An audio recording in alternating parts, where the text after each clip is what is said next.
Hello friends, मैं गौरव और James Webb space telescope ने सबसे पुरानी गैलेक्सी ढूंढी। जेम्स वेब ने मल्टीवर्स थियरी को प्रूव किया। जेम्स वेब ने एलियंस के एग्जिस्टेंस का भी प्रूफ दिया एंड रिसेंटली उसने जुपिटर के कई सारे राज खोले हैं। लेकिन एक मिनट, जुपिटर के कई सारे राज। जुपिटर के बारे में तो हम ऑलमोस्ट हर कुछ जानते थे, right? It is the biggest planet, it is a gas giant and it is one of the oldest planet जो हमारे सूरज के साथ ही फॉर्म हुआ था। But the fact is that even true?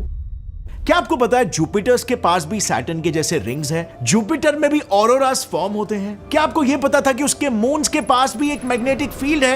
And lastly, सूरज से इतना दूर होने के बावजूद उसका कोर सूरज के बाद second hottest core in our solar system है। सो डज दैट मीन, जैसे सब कहते हैं, जुपिटर एक फेल्ड स्टार था? वेल, हम ये कह सकते हैं कि हमें यह भी नहीं पता था कि हमें जुपिटर के बारे में क्या नहीं पता था। और इन्हीं सारी चीजों से जेम्स वेब स्पेस टेलीस्कोप ने हमें वाकिफ कराया है। So let us start with our Jupiter's story. So Jupiter की कहानी शुरू होती है आज से करीबन 4.5 बिलियन साल पहले, जब सूरज बस पैदा ही हुआ था। अब since it was one of the oldest and the biggest planets, eventually इस प्लैनेट का नाम रखा गया Jove, also known as Jupiter, यानी रोमन मिथोलॉजी का the king of the gods. लेकिन हमारे सोलर सिस्टम के सबसे पुराने प्लैनेट के बारे में हमें कई हजार सालों से पता होने के बावजूद भी ये तक नहीं जानते थे कि इसका कोर कैसा है, एक ठोस सॉलिड या किसी तपते लावा जैसा कोई लिक्विड। और यही जानने के लिए नासा ने एक्सक्लूसिव प्रोब जूनो को 5 अगस्त 2011 को जुपिटर को स्टडी करने के लिए उस पर भेजा। आज जूनो को लॉन्च हुए पूरे 10 साल हो गए हैं और जुपिटर आज की तारीख में भी काफी एफिशिएंटली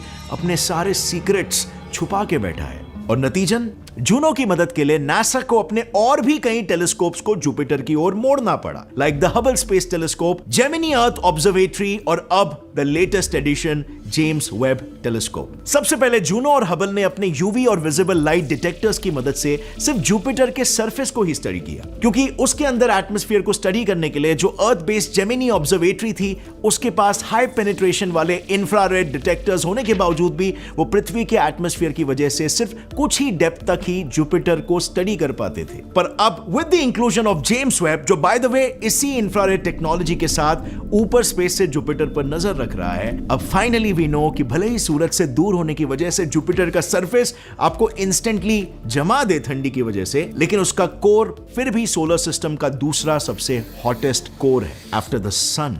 अब ऐसे में क्या लगता है आपको, क्या जुपिटर के सेंटर में मौजूद गैसेस प्रेशराइज्ड होके लिक्विड बन जाते हैं या वहां एक सॉलिड कोर मौजूद है? Confused, right? वेल, हमारे साइंटिस्ट भी कंफ्यूज्ड हैं और इसीलिए तो जुपिटर को स्टडी करना इंपॉर्टेंट है, ताकि इसके कोर्स की थर्मोडायनामिक्स को हम और भी गहराई से समझ पाए। एंड नॉट जस्ट दिस, ऐसा भी कहा जाता है कि जुपिटर का कोर सॉर्ट ऑफ उसके नेवर एंडिंग स्टॉर्म्स को भी पैदा करता है। So is it even true?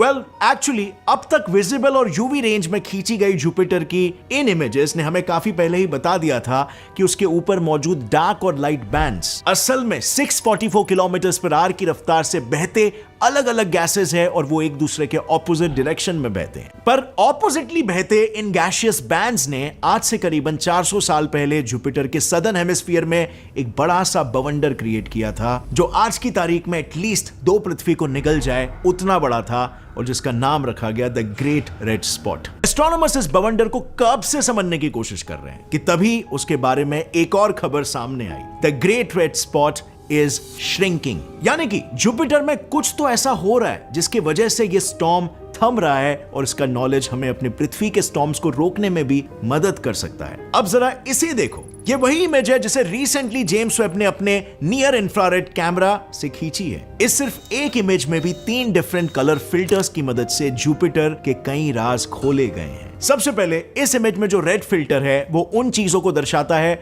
जो मोर और लेस ऊपरी लेयर्स में है, जैसे कि अमोनिया और आइस क्रिस्टल से भरे धुंधले गैस क्लाउड्स, और फिर उनके ऊपर मंडराते हुए ऑरोरा शाइन करते हैं। जी हां, जैसे मैंने पहले कहा था, जुपिटर पर भी ऑरोरा शाइन करते हैं। इनफैक्ट उस पर तो इतने पावरफुल और कॉन्स्टेंटली चमकते हुए ऑरोरास बनते हैं कि उस एनर्जी से 100 टेरावाट्स तक की बिजली पैदा की जा सकती है। फॉर कंपैरिजन, ये इतनी बिजली है जितनी 1 लाख पावर प्लांट्स मिलकर भी पैदा नहीं कर सकते हैं। But just think for a while, हम जुपिटर के मुकाबले सूरज से ज्यादा नजदीक हैं, एंड येट हम तक इतने इंटेंस ऑरोरास क्रिएट करने वाले सोलर फ्लेयर्स नहीं पहुंच रहे हैं। Now how is that even possible? Well, that is possible because हमारे पास भी जुपिटर की तरह 3 अजीबोगरीब मून्स होने की जरूरत है। यस, जुपिटर पर ऑरोरास मेजरली सूरज नहीं बल्कि उसके 3 सबसे नजदीकी चांद प्रोड्यूस करते हैं, स्पेशली आयो और गैनीमीड। एक्चुअली आयो, यूरोपा और गैनीमीड एक 4:2:1 के ऑर्बिटल रेजोनेंस में जुपिटर के चक्कर काटते हैं। मीनिंग जब आयो 4 चक्कर काटता है तब सेकंड मून यूरोपा 2 चक्कर काटता है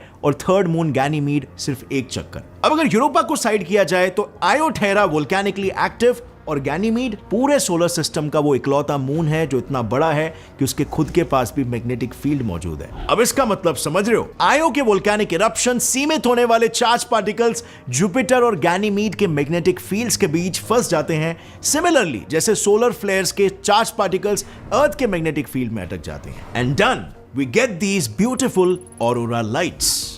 अब अगर हम जेम्स वेब की इस इमेज को अच्छे से देखें तो ऑरोरास ही इसमें ब्यूटीफुल नहीं है। जुपिटर के गैसियस बैंड्स भी काफी ब्यूटीफुल लग रहे हैं। एक्चुअली उसका atmosphere ammonia crystals, hydrogen, helium और मीथेन जैसे ऑर्गेनिक गैसेस से भरा हुआ है। अब इनमें से क्योंकि हाइड्रोजन और हीलियम कंपैरेटिवली हल्के होते हैं, वो ऊपर की तरफ मौजूद होते हैं और मीथेन गैस नीचे चली जाती है, पर नीचे तो गर्म कोर है और ऊपर सुपर कूल ठंडा स्पेस। अब ऐसे में नीचे की गैस गर्म होकर हल्की हो जाती है और ऊपर की ओर बढ़ने लगती है, एंड देन ऊपर की गैस ठंडी होकर भारी हो जाती है और नीचे बैठने लगती है। और इसी गैसियस मूवमेंट्स की वजह से क्रिएट हुआ है हमारे पूरे सोलर सिस्टम का सबसे बड़ा storm, the Great Red spot. अब इसी सेम इमेज में ग्रेट रेड स्पॉट सबसे अलग, समवॉट सफेद नजर आ रहा है, और वो इसीलिए क्योंकि बस इतना समझ लो कि इस पूरे इमेज में कलर के अलावा शेड्स की बहुत इंपॉर्टेंस है। जितने भी ब्राइटर शेड्स वाले एरियाज हैं including the Great Red spot, वो असल में हाई ऑल्टीट्यूड में मौजूद चीजों को दर्शाता है, व्हिच मींस कि अगर समझो जुपिटर पर माउंट एवरेस्ट होता तो उसे भी ब्राइटर शेड में ही दिखाया जाता। यानी इस हिसाब से मैं जो कह रहा हूं वो ये है कि द ग्रेट रेड स्पॉट सिकुड़ रहा है, वो एक्चुअली में किसी माटी के घड़े की तरह बस घूमते घूमते ऊंचा उठ रहा है। पर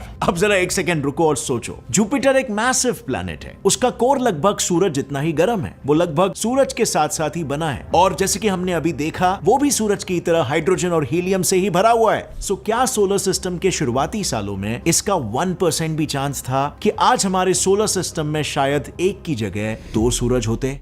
वेल, नहीं। एक्चुअली में कई लोग मानते हैं कि Jupiter is a failed star, but not really. Actually solar system के शुरुआत से लेकर अब तक सूरज से भी कहीं ज्यादा जुपिटर ने सोलर सिस्टम को बनाने में योगदान दिया है। उसने कई इनकमिंग एस्टेरॉइड्स और कॉमेट्स को ग्रेविटी से अपनी ओर खींचकर बाकी प्लैनेट्स की जान बचाई है। पर इतना मास गेन करने के भी बावजूद जुपिटर की लोकेशन ही ऐसी थी कि वो सूरज जितना मास गेन ही नहीं कर पाया। और आज अगर उसे एक छोटा स्टार भी बनना है तो अपने प्रेजेंट मास से उसे एटलीस्ट 83 से 85 टाइम्स और मास गेन करना पड़ेगा। और अगर उसे एक फेल्ड स्टार भी बनना है तो उसे करंट मास से करीब 13 टाइम्स ज्यादा मास लगेगा। मतलब मार्स और जुपिटर के मौजूद सारे एस्टेरॉइड्स को भी अगर जुपिटर खा लेगा तब भी वो एक फेल्ड स्टार नहीं बन सकता। So yes, Jupiter as a failed star is just a myth. And I am pretty sure Jupiter से रिलेटेड ये इकलौता ऐसा मिथ नहीं है जिसे आज भी लोग सच मानते आ रहे हैं। थैंकफुली जेम्स वेब की मदद से आज ये सारे मिसकंसेप्शंस दूर हो रहे हैं। अब जेम्स वेब के इतने ओवरवेलमिंग सक्सेस ने हमें और पूरे साइंटिफिक कम्युनिटी का तो काफी फायदा करवाया है, लेकिन at the end of the day हमें एक चीज याद रखना बहुत ही जरूरी है कि हर साइंटिफिक एक्सपेरिमेंट और स्पेस मिशन हमेशा सिर्फ फायदे के लिए ही नहीं किया जाता। देखो, साइंस की शुरुआत ही हुई थी because of a very simple human emotion, curiosity, और इसीलिए देखा जाए तो most of the science experiments बस हमारी इसी क्यूरियोसिटी को सैटिस्फाई करने के लिए ही किए जाते हैं। अब इसी एग्जांपल को देख लो ना, जुपिटर जैसा एक प्लैनेट जिसे हम न जाने कितने हजारों सालों से ऑब्जर्व करते आए हैं, उसी के बारे में हमें पिछले कुछ ही महीनों में इंफॉर्मेशन मिल रहा है, और बस एक नए टेलीस्कोप की वजह से कितनी सारी नई चीजें जानने मिल रही है। And that is interesting and so fun to explore. अब फ्रेंड्स, अगर आपको जेम्स वेब का कंट्रोलर दे दिया जाए तो आप इस यूनिवर्स के कौन सी चीज पर उसे फोकस करोगे अपनी क्यूरियोसिटी को सेटिस्फाई करने के लिए? लिखिए अपना जवाब नीचे कमेंट सेक्शन में, और अगर इस वीडियो से आपको कुछ भी नया सीखने मिला तो एक लाइक जरूर ठोकना। See you next time friends, till then as always stay curious, keep learning and keep growing. जय हिंद।